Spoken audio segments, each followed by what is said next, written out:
Good afternoon. Do we have a court reporter here? I'm here. Thank you.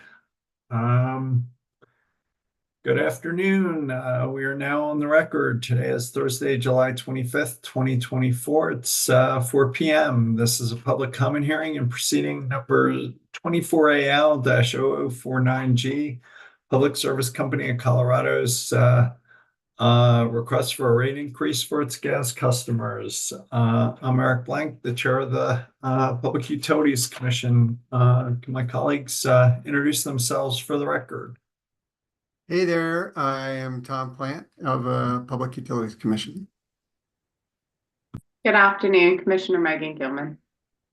Thank you. Just some quick background on the process, then I'll turn it over to Director White to make a statement. I'll give some background and then turn it to you. The public comment hearing today is being webcast on the internet and will always be live, including during any breaks. There is a court reporter who is listening to this proceeding remotely. She is going to take down what you say for the record.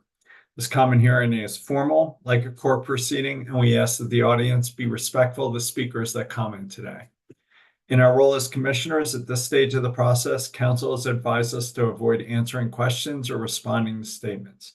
We are here to listen and learn and to make sure your comments are reflected in the record. As such, the case is ongoing and we will not make any decisions until after the evidentiary hearing. I will call on commenters today using the Zoom hand raise feature. If you wish to provide comments, please use that feature to raise your hand and I will call each commenter in turn. To allow time for everyone to provide their comments, I'd request that each commenter be thoughtful so that everyone has an opportunity to speak and be heard today. The purpose of today's hearing is to hear from members of the public and not from parties to the proceeding. If you're a party, I ask that you defer the time today to hear from members of the public. Written comments can be filed through the Commission's e-filing system, submitted via the Commission's online comment form, or emailed to dora_puc_website@state.co.us. In each case, specify this proceeding number 24AL-0049G. With that, I'll turn to our director, Ms. White. Do you have a statement you'd like to read to provide some background and context? Yes, thank you, Chair Blank. I'm Rebecca White. I'm the director of the Public Utilities Commission. And I'm going to read a brief explanation of the proceeding for the Commission right now and the subject of this hearing. And this is part of the Commission's ongoing work to make these proceedings, these cases, more accessible to the public and to boil down what is often several hundred pages of work and documentation into a real clear explanation. So I will take just a minute to read the sort of background, and then I'll turn it back over to the chair and we'll start to hear from our commenters today. So this is a rate case, which is a formal process to allow the PUC to determine if a utility's proposed rate increase is just and reasonable. These proceedings are generally characterized by extensive discovery, multiple rounds of pre-filed testimony, and legal briefings, similar to a civil court proceeding. The process starts with the utility filing an advice letter with the Commission. This advice letter explains the changes the utility is requesting to make to its tariff. The tariff, in turn, contains the terms and conditions, including prices that the Commission authorizes the utility to implement. The advice letter is supported by written testimony from the utility that explains the utility's cost to provide service to its customers in Colorado and what justifies the proposed rate increase. The rate case before us today was filed by Excel on January 29th, 2024. It was assigned a PUC proceeding number, which it becomes the number to refer to if you want to follow the case further. And that number is 24, A is in Apple, L is in Lou, 0049G is in Gorilla. Public Service requests several approvals from the Commission. First, the company states it needs an additional $171 million in revenue each year to continue providing natural gas service to its customers. Much of the requested increase is associated with investments Excel has made in its system to provide natural gas service to connect new customers. In order to avoid having this requested increase overlap with the current recovery for costs associated with the 2021 Winter Storm Uri, Excel proposes to moderate implementation of its requested rate increase. If the Commission approves this proposal, from February of 2025 through February of 26, residential rates will increase 7.4% over current rates. But starting in February of 2026, rates would then go down to be 2.5% higher than current residential rates. For small businesses, they would see a 4.7% increase in this first time period, which would drop to 0.6% over current rates in February of 26. Other requests by public service are authorization of what is called a decoupling mechanism, which separates the utilities revenues from the amount of gas it provides to customers to address declining natural gas sales from the state's move towards electrification, and approval of changes to the company's tariff for gas line extensions for connecting new customers to the system. Trial staff of the Commission, the Colorado Office of the Utility Consumer Advocate, Colorado Natural Gas, Atmos Energy, Climax, Molybdenum, which I mispronounced, I'm sorry, Tiger Natural Gas, Wood River Energy, and the City of Pueblo are all parties to this case and may file their own testimony and cross-examine the utilities witnesses. The Public Utilities Commission, the Utility Consumer Advocate, and the City of Pueblo filed answer testimony on July 11th of this year, and parties are welcome can file an additional round of testimony in August. If the parties I mentioned do not reach a settlement, the Commission will conduct a hearing with cross-examination of the parties' witnesses on September 4th through 6th and 10th through 12th. If the settlement is reached, the hearing will be held September 10th through 12th. After the hearing is held, the Commission will take the matter up for decision and determine the just and reasonable rates to be assessed by Excel to its customers going forward. A decision on this is expected by early November of this year. Thank you, Chair Blank. That concludes my summary of the case, and I will turn it back to you. Thank you, Director White. With that, do my colleagues have anything they'd like to say? Commissioner Plant? Well, thank you very much, Director White and Mr. Chairman. I appreciate this opportunity to hear from the public. I think we have our hearing scheduled for September sometime. So this is really, it's a great opportunity for us to, first hear from the public and sort of level set on the concerns that are out there in the public prior to hearing all the testimony from the various different interveners. So really appreciate everybody being here, and I'm looking forward to the conversation. Commissioner Gilman? I would echo Commissioner Plant's comments. Welcome. Thank you, anyone who is joining us. And we really look forward to hearing from you today. Thanks. I agree. We don't have all the answers, and we certainly welcome the opportunity to listen to and learn from the public comments. So with that, let's start with Mr. Chilson, and looks like we only have maybe 15 or 20 people signed up, and maybe even less on this Zoom. So maybe we're not as time constrained as we often are. So Mr. Chilson. Hello, honorable commissioners. I have engaged my video to be active. Can you see me? I can't, but we can hear you. Okay. I've engaged my my webcam, but anyway, I'll just go ahead and speak without further ado. I do oppose the rate increase, and I, on behalf of other ratepayers as well as myself, I am a resident of Denver County, spelling the last name Chilson, and I feel that two things. The utility, Excel, is pursuing what I would call a woke agenda in many areas, and is incurring unnecessary expenditures that it proposes to pass on to ratepayers. The In addition, the utility is earning profits, which are extraordinarily beneficial to it and its shareholders, and is not in a position to say that it requires this rate increase as a matter of continuing operation. And that concludes my comments. Thank you for your time. Thank you, sir. Greatly appreciate it. Would anyone else like to speak? Please either turn on your camera or raise your hand.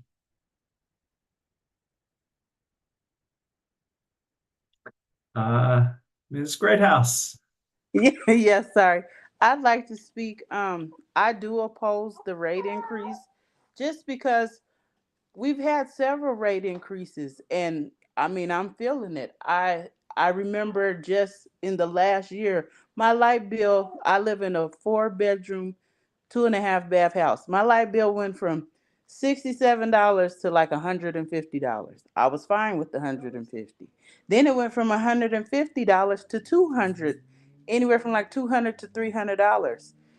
We're having 90-degree days for, the whole week is like 90 degrees. You can't send your children outside to play. If you have common sense, you wouldn't do that because it's just too hot. You know, there's elderly people that are on fixed incomes. They have to be able to turn their air on in the summertime. And then when the wintertime is coming, we don't know how winter's going to be. They need to be able to turn their heat on in the winter without having to worry about a $300-400 light bill. That's insane. And then the programs that they give people to help them, they have LEAP, they have other programs, but you can only get that program once a year. So we're facing another increase, and then we're going to have to continue to choose between groceries, rent, lights, phone, water. It's a bit much, and I wish that you guys would really think about this because it affects everybody. I mean, everybody from every demographic is affected. It's not just low income people, it's not moderate income people, it's everybody. You have people that can afford to pay $400 and $500 light bills that don't want to pay that at all. So I really wish you guys would consider that, enough is enough. We've had enough increases. I don't think we need another one, and I don't think we can sustain another one. Thank you for your time, sir. Thank you for joining us. Greatly appreciated. Ms. Shineman. Thank you, commissioners, for the opportunity to speak this afternoon. I'm Sarah Schuneman. I'm the Colorado State Director for AARP and also a customer of Excel. Year after year, AARP has testified in rate cases before the Public Utilities Commission. We continue to show up because tens of thousands of older adults who cannot afford this incessant rate increases. There are people who have worked hard their entire lives, saved for retirement, but it's still not enough. At AARP, we are contacted weekly by older adults with similar stories. These older adults are on fixed incomes, and they have to make choices between filling a prescription or paying their utility bills. They have to choose between lunches and a little more money to put aside for their heat. According to a recent AARP survey, 6 in 10, 63% of Colorado residents age 45 plus are extremely or very concerned about monthly costs of their utilities increasing. Over half, 55% of Colorado residents age 45 plus do not believe state officials are doing enough to keep utilities affordable. How can any of us, let alone older adults on fixed income, afford a 7.5% increase? This is on top of the 7% increase from the Clean Heat Plan recently approved.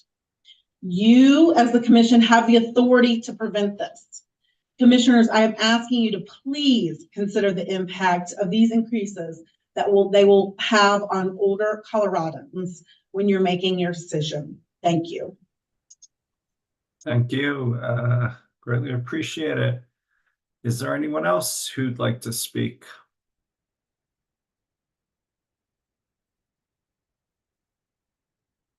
Ms. McCaffrey. Hello. I'm rather disappointed that this meeting started a half hour late, and I seem to think that's the reason why there's absolutely no one on this call. But I would like to reiterate what Sarah Schuman just said. I happen to be 71 years old. I'm a senior citizen. I live on a fixed income, and the Xcel Energy has given us 5 rate increases back to back, back to back, back to back, and yet they seem to have all of this profit money that they can't touch. They also have money that they give raises to their executives that are already making $1 million a year. I do not understand why this money is put on the backs of people living on fixed income. It makes 0 sense. And I do believe that the Public Utilities Commission is not working in our benefit. Clearly, every time we have one of these meetings, I come to every single one. You pretend like you're listening, you pretend like you care, and then, yeah, but we're going to approve it because they need it. They don't need this money. They have money, and they need to work with the money that they have to provide heat, which is gas usually, and some people use electric. But between the two of those, you will have senior citizens forced out of their homes because they can't afford to keep them warm enough or cool enough, or they could give up eating. I don't know. Maybe you have a suggestion, because I think that's what you're moving toward, that senior citizens need to give up eating so that they can pay Xcel Energy more money. This is ridiculous. And I know you won't make any comments. You didn't even have the courtesy to say why you were more than a half an hour late starting. But I hope someone will come to their senses and do something about these increases that aren't necessary. Xcel Energy needs to use the money that they have. Thank you so much for letting me talk. Appreciate you joining us. The website calendar, I think, was pretty clear that it starts at 4, but I think there was some confusion about the Zoom registration, which says it starts at 3:30. So apologize for the confusion, and I don't know if Ms. Harper or Director White, you know what happened, Director White? Yeah, Chair, thank you. And I appreciate Ms. McCaffrey bringing this up. It's something that I will get fixed. We do open the Zoom meeting early in order to get organized on our end. The meeting itself was supposed to convene at 4. It's just the way our calendar auto-populates. But obviously it had a personal impact on Ms. McCaffrey, and I commit to get that discrepancy fixed. And I'm sorry about that. And with apologies for the confusion, I was not aware that the Zoom registration had that. So apologize to Ms. McCaffrey and anyone else who might have been confused. It's our intent to always start on time, and I think today we started within 30 seconds of 4 p.m. Is there anyone else who would like to speak?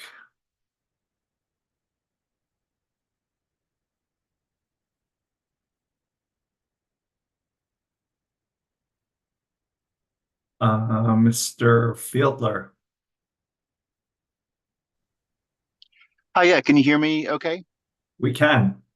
And I apologize, I'm between meetings. This is Jeff Fiedler. I'm a Lake County Commissioner, and just had a couple quick comments to make on behalf and to reflect some discussion among county commissioners up here. Lake County is a small county of 8,000 people up in the central mountains, and we have a large Xcel gas project improving or renovating some of the distribution lines. It's on the order of $40 million. And I think, there are many different factors going into, this rate case, and some of these may be a little tangential of our experience, but just wanted to raise two things with our experience of some of the sort of infrastructure expense being expended up here. This $40 million project is for a community of 8,000 people, and it's roughly $30,000 per household. And one, I think there really is a disconnect or a misalignment between the decarbonization goals. And I appreciate that the rate case is beginning to speak to that, and like the summary spoke to that, but there really is a misalignment between the amount of investment going into some of these small communities without consideration of some like non-pipeline alternatives, or how or whether there could be any consideration of electrification alternatives. Also, two local impacts that I think do or should be reflected in Xcel's costs. These repairs tear up our streets up here in the high mountain community. They're covered by snow and ice and plowed 6 months of the year or more. And the Xcel needs to include more costs to properly repair this road surfaces and infrastructure that they interfere with when they do renovation projects. And again, I know there are many other factors before you, but properly reflecting those costs in the gas rates is really important, because we get left with incredibly expensive repairs, not to mention endless hours of complaints from residents about torn up streets that don't survive a single season after being patched. And then the second is just the lack of community engagement and planning when large gas infrastructure projects happen. There was essentially no community involvement or engagement on the scope of the project when it was initiated a few years ago. So again, I know, as I said, there are many other factors, and these are maybe, even tangential to some of them, but I think they really do reflect, or should be reflected in, covering the true cost of gas infrastructure. Thank you. Before you go, sir, can I just ask you, did you say $40 million in upgrades for a community of 8,000 people? And is that on Lake County in your view, or was that socialized across all customers? My understanding is, so the 40 million price tag is what has been communicated to us from Xcel regional reps as the total cost of the project. I believe it covers about 1,200 households in the city of Leadville and unincorporated Lake County, which is sort of roughly where my $30,000 per household number comes from. And it's repairing or, renovating or replacing the distribution, really that last 100 feet from the main line into each household. And in some cases, replacing the meters. But again, it's about 30,000 per household. It's been about a 4-year project, and every household needs to get trenched out and then patched on our roads. And to your other question, yes, I believe that the cost allocation, it's certainly not covered by the county or city. So I haven't pursued it in depth, but I can only imagine it's socialized across the entire Xcel gas system and customer base. Thank you for your comments. And I just say, Director White, Ms. Harper, I'd like to learn more about that. I mean, thank you, if I could sir. say in Xcel's slight defense, this project was initiated, probably planned in like 2019, 2020, before, some of the more ambitious state legislation and greenhouse gas roadmap were in place. So I want to give them, a little bit of grace that the green lighting of this project probably predated some of the more ambitious decarbonization thinking, but yeah. Thank you, sir. I'd like to learn more about that. I'll send you pictures of the road. And is there anyone else who'd like to comment?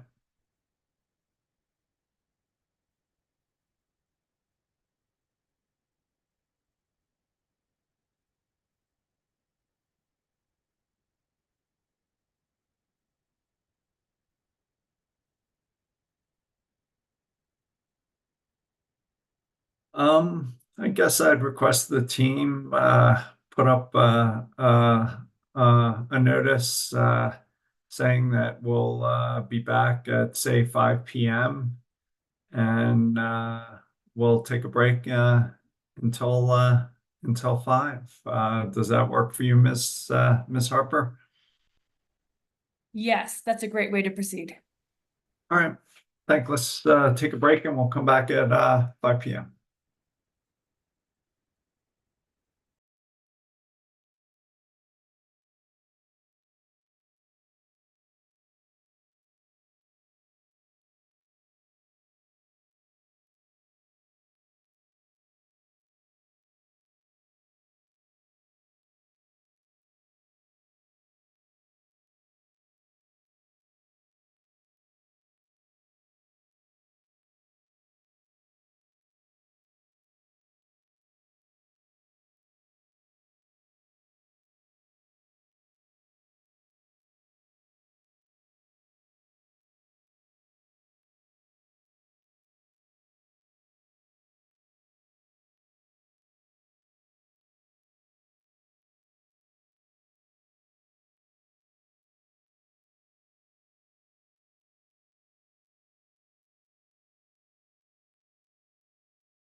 All right, we're back on the record, and Public Service Company in Colorado's gas rate case. Is there anyone who'd like to share some public comments?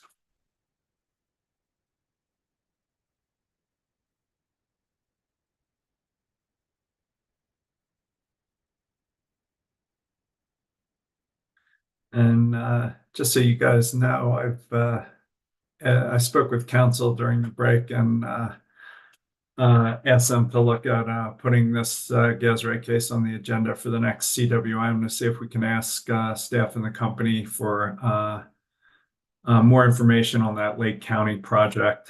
I'd just be curious to know if we have $40 million going into rates in this case for the benefit of 1,200 customers. So that may show up on our agenda next week. Any further public comments?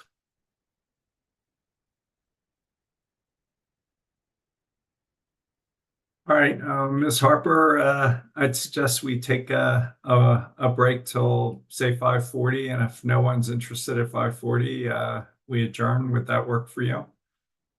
I think that's fair. Would that work for you, Commissioner Plank, Commissioner Gilman? Commissioner Gilman? Yes. All right, we're on break till 5:40. We'll come back at 5:40. Thanks to the both. Thanks to all.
Hello, we're back on the record in the Public Service Company gas case, taking public comments. Just would open it up and see if there's anyone from the public who would like to comment.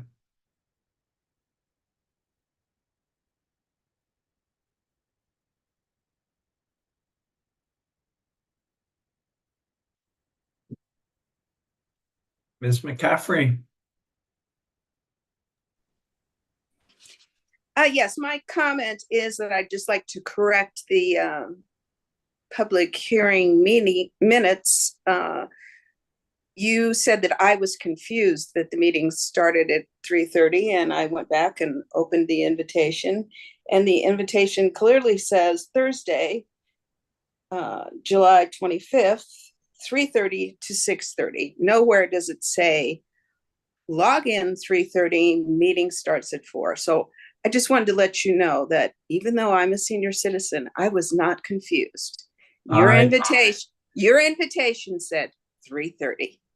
I apologize for the confusion we caused by mislabeling the invitation, and did not mean to imply that you were confused. Well, you said that 3 times. You said I was confused, and I just wanted to make sure you got that right. Thank you. That's all. That's all I have to say. I'm actually, I just called a couple of reporters to say that the attendance at this meeting was very low, and I've been to these meetings. Not that you helped us at all, because I don't believe you have any interest in helping the citizens of the state of Colorado lower their rates from XL. But I'm going to see how many more people we can get to find out about this, because there aren't enough people that know. So you'll hear from me again soon. Thank you so much. Appreciate your participation, and look forward to continuing to hear from you. And again, apologize for the confusion we caused, and did not mean to imply that you were somehow confused. With that, anyone else who'd like to speak? If anybody else wants to comment, we can take written comments at Dora_PUC_ website at state.co.us. Ms. Harper, would you be okay if we adjourn now? Yes, I think that's acceptable, particularly with your note that this is not the end of opportunity for comment. All right. After today's public comment hearings, the commission will convene an evidentiary hearing in September. After the hearings, the commission will deliberate on the case and issue a written decision. Unless there's anything else, just see Commissioner Plan, any final comments? Nope. Appreciate it. Commissioner Gilman. No, thank you to those who were able to join us and share with us today. Likewise, thanks to all. And with that, we're adjourned. Hope everyone has a good evening.